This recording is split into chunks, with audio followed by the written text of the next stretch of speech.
What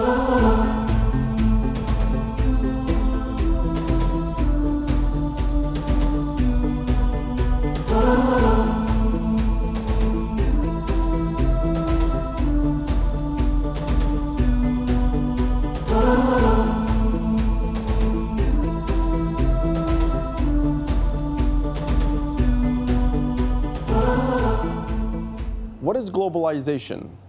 Has globalization been able to spread justice all over the world? Stay tuned for current events.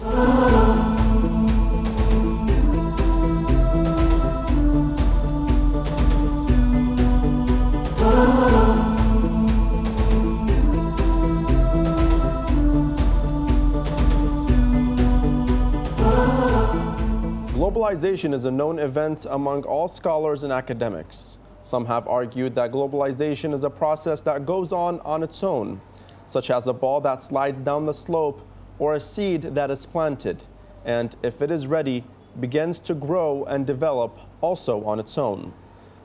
It is said that globalization is also a process that starts from somewhere and evolves and goes along with the advancement of science, technology, and communication. While the other group does not think positively about this phenomenon, and they believe that globalization is not a process, it is a project. It means that globalization is a plan for the colonization of the world by some of the great states, but under the name of globalization. The creators of this project want to dominate the world, and as the West will face the energy crisis in the future, hence they will need the world's energy. They also believe that the plan of this project is well designed to preserve the Western culture and dominate it over the other cultures. So as they say, this is a project in which some of the parts are being carried out and some other parts are being completed either now or in the future. So the domination of the West in this world will be more revealing and it will become clearer in the future. On the other hand, we know that according to the ahadith and narrations, the governance of Imam al-Mahdi, may Allah hasten his reappearance, is universal, where it dominates the West and the East, and we can hear the voice of worshiping Allah subhanahu wa ta'ala from everywhere on the earth, and justice will be spread all around the globe. Of course, this hope is rooted in the thoughts of all peoples and nations and is known in different ways everywhere. But in Shia thought, it is so clear that in such a way that the last Imam who they are waiting for him is now alive. One day he will come after Allah's command and fill the world with justice. The question here is whether there is any link between globalization project and the reign of Imam al-Mahdi. Today in this episode of Current Events, we are going to ask some questions in this regard from Sheikh Morteza Moash, head of Al-Nabat Research Institute. And so as new technologies emerge in this world, the idea of globalization is inevitable, especially between the experts of each field. For the first question, I would like you to clarify the idea of globalization or the project of globalization to our dear viewers.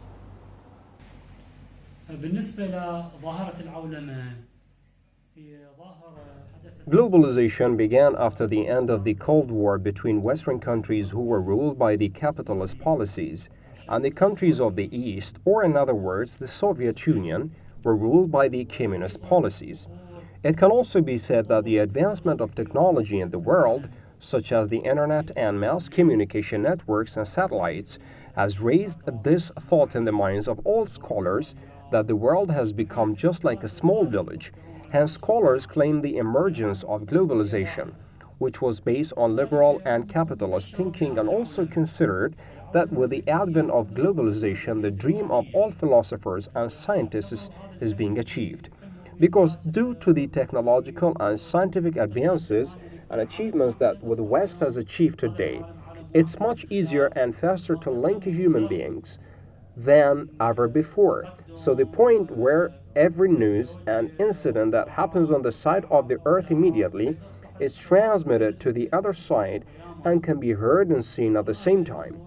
Where some news networks and satellites even spoke of predicting the news before it happens, and we see even Mr. Fukuyama published a book in this regard. He believes that we have reached the end of history, so he published a book named End of History, and gave tidings of victory for liberal and capitalist policies. And as we see today, due to globalization, liberalistic and capitalistic policies have reached its highest level. So we can clearly claim that the concept of globalization is a Western concept indeed, where the West tries to extend its dominance over the entire world and rule the other countries in line with its own interests and benefits. Now, which countries are benefiting the most from this idea of the globalization? تعتبر أمريكا هي أكثر الدول في العالم. Some use the term Americanization instead of the word globalization. That is, they felt that globalization would mean Americanization because they believe that the project of globalization is an American project, according to which the United States would expose its dominance and expand its control over the world by dominating their ideas. Because the United States is economically and technologically one of the biggest countries in the world, on the other hand, it has full control over the internet. As we now know, one of the channels that makes the concept of globalization a tangible concept is the internet and especially social networks. Therefore, they believe that globalization was an American project, and there is no other purpose than Americanizing the world for the interests of the USA. Finally, this idea expanded among some countries in the world where they opposed globalization because they believed that the United States is trying to dominate the world using its ethical and behavioral theories. As far as we can see, people over the world wear what Americans wear or read and study what Americans read and study. And even in the food industry, people eat what Americans eat. They consume American products like McDonald's, hamburgers, which are famous all around the world. American cinema and American illustration is one of those things that produce more than 90% of the cinematic productions in the world. Facebook has become one of the ways to control the people of the world by the United States.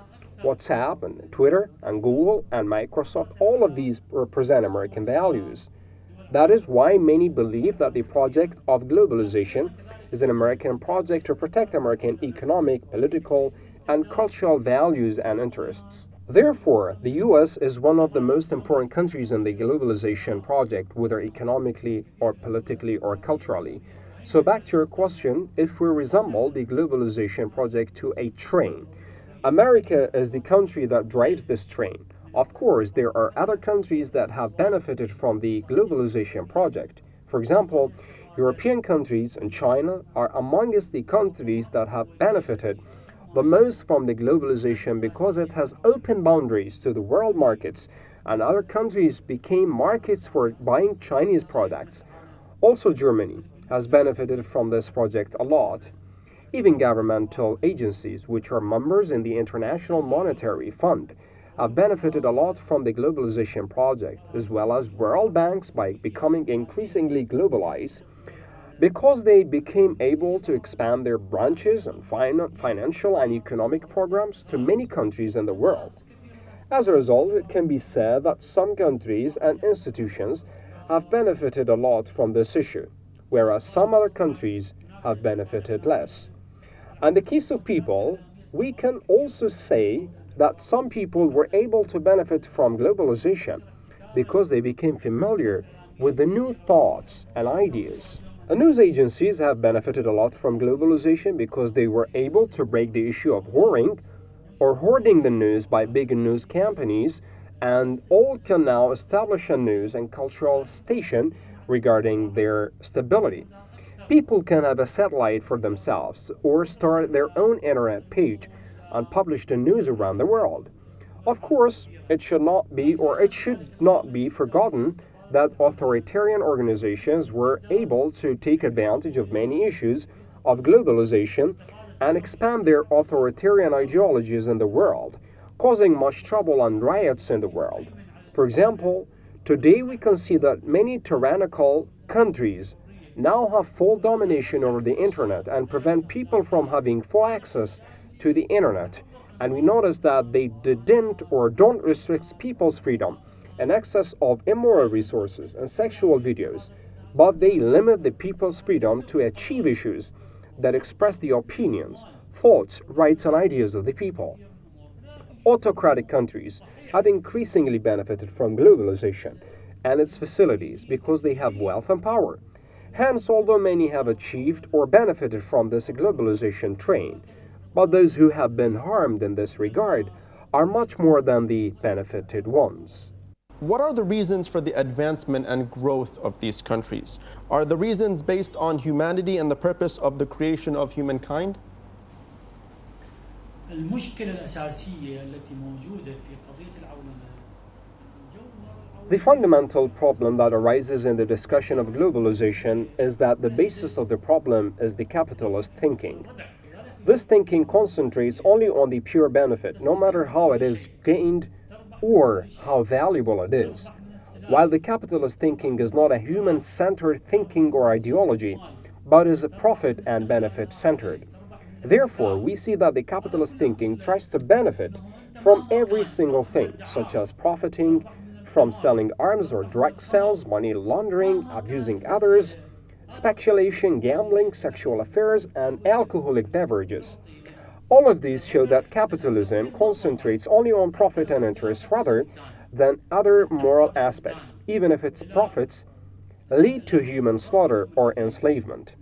Therefore, we see today that the Western countries, which have human rights and liberty as their principles, these countries themselves, in pursuit of their profit and expediency, are subverting these principles.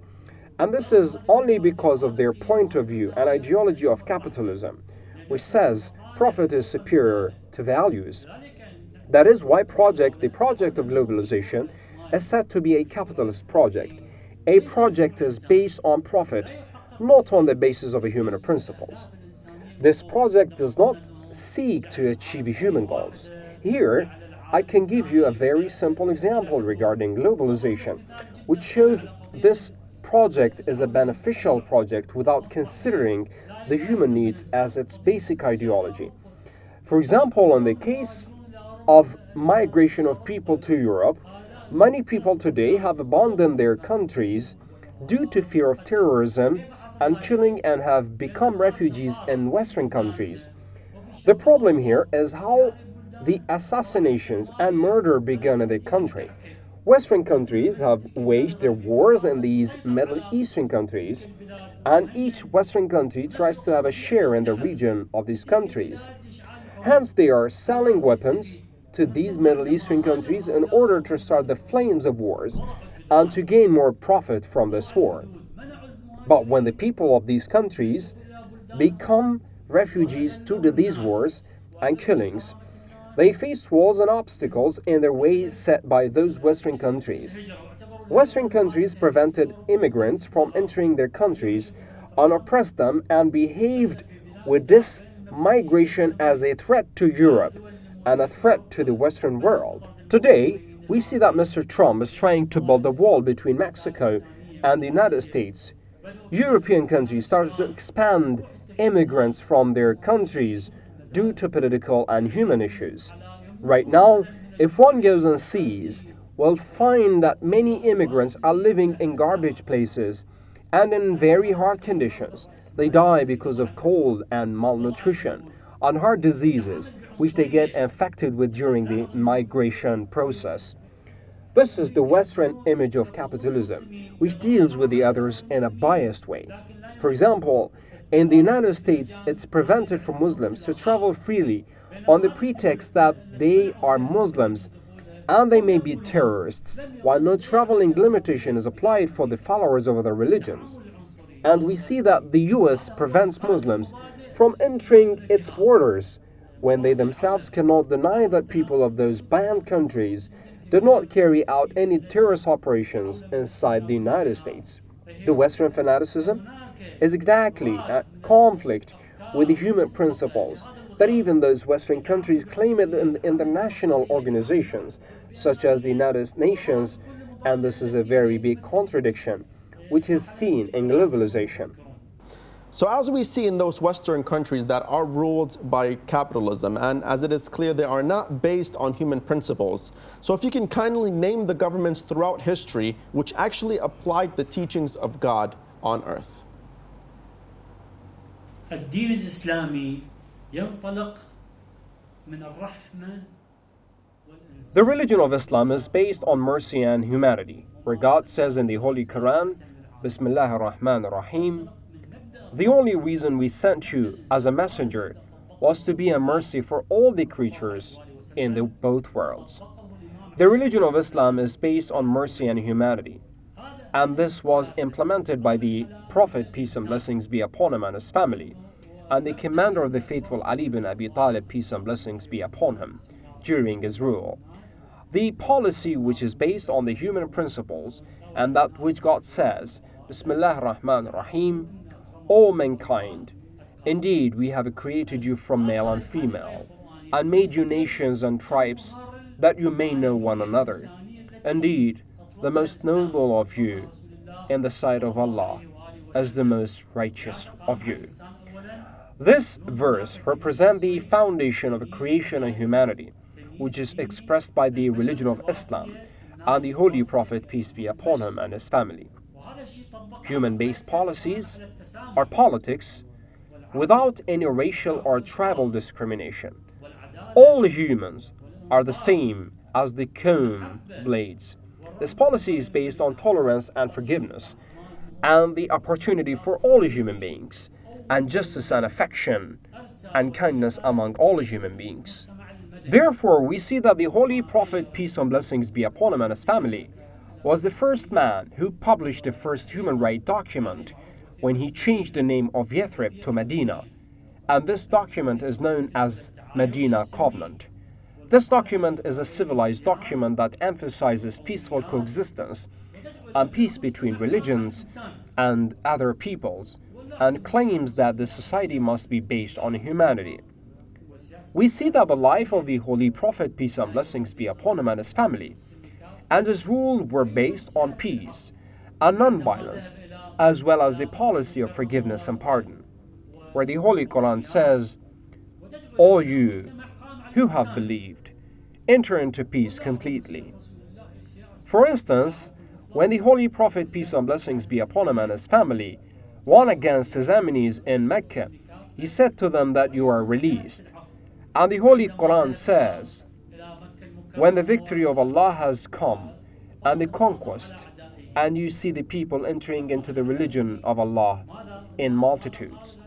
We should notice that the Holy Prophet, peace and blessings be upon him, achieved this conquest because of his unique behavior and the ideology of Islam, which is based on peace.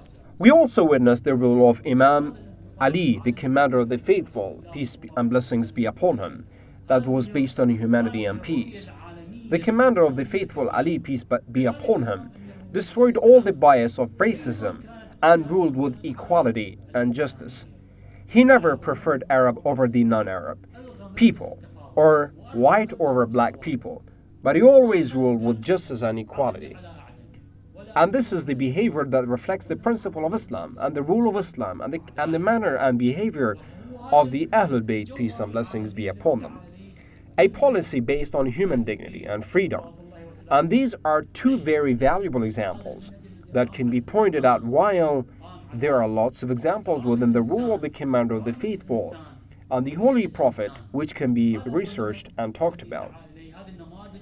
Also, we can use these examples and experiences to learn from them and apply them in our life today. Some governments and countries, which we can call them advanced countries, have learned and applied some of these experiences from the rule of the commander of the faithful, Imam Ali, and the Holy Prophet, peace and blessings be upon them all, and their country. These experiences are such valuable and outstanding examples from the history of human life, which cannot be neglected. We thank both of our guests for joining us today on Current Events. Dear viewers, we have finished our discussion with Sheikh Morteza Moash. You can find the YouTube link of this episode on Imam Hussein's main page and Current Events Facebook page at facebook.com/IHTV Current Events. Don't forget to share your ideas and feedback with us on our social media networks shown below on your screen. Wassalamu alaikum wa rahmatullahi wa barakatuh.